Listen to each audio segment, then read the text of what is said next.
Minister, the second report into the awarding of the second mobile phone licence to Isak Digiphone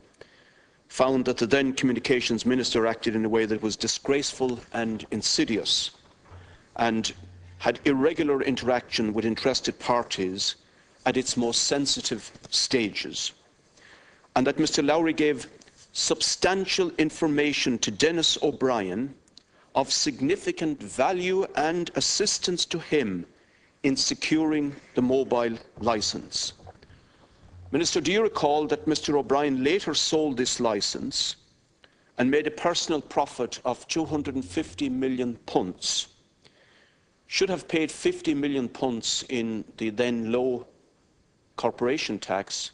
but was not obliged to pay because he was a tax exile courtesy of legislation passed by this Dáil? Minister, doesn't this amount to shocking corporate and political corruption involving a government minister and a leading businessman?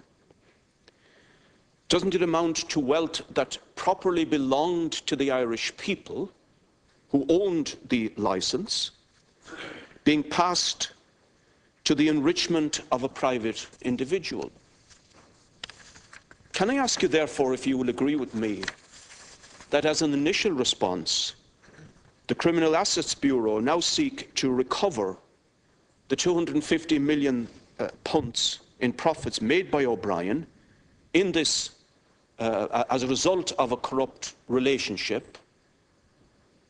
and restore it to the Irish people and for the funding of their services and so on? Minister,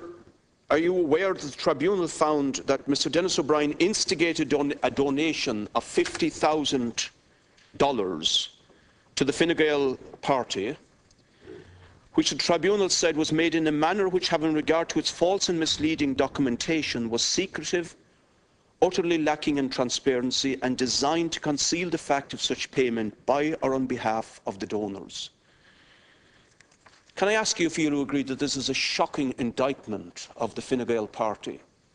to accept such a donation at that stage, when this particular individual was to benefit from an enormous enrichment as a result of a licence given by a Fine Gael majority government to him? Can I ask you, Minister, what you think the implications might be with regard to the unsuccessful bidders? How does this change the information that you now know with regard to the liability of the state, perhaps, as maybe others will attempt to recover the money that they see that they lost as a result of what was now obviously a shadowy deal? And lastly,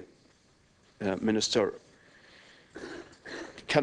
the Tribunal says that Mr Lowry deprived Cabinet colleagues of an opportunity to scrutinise and review the result and sought to overreach his own party leader, then Taoiseach John Bruton, by intimating that government should have no discretion in the matter. Can I ask you, Minister, to recall your own time in government, which you were in government, in the Cabinet, attending the Cabinet at that time? Would you agree that this was a stunning indictment of the workings of that Fine Gael Labour Cabinet,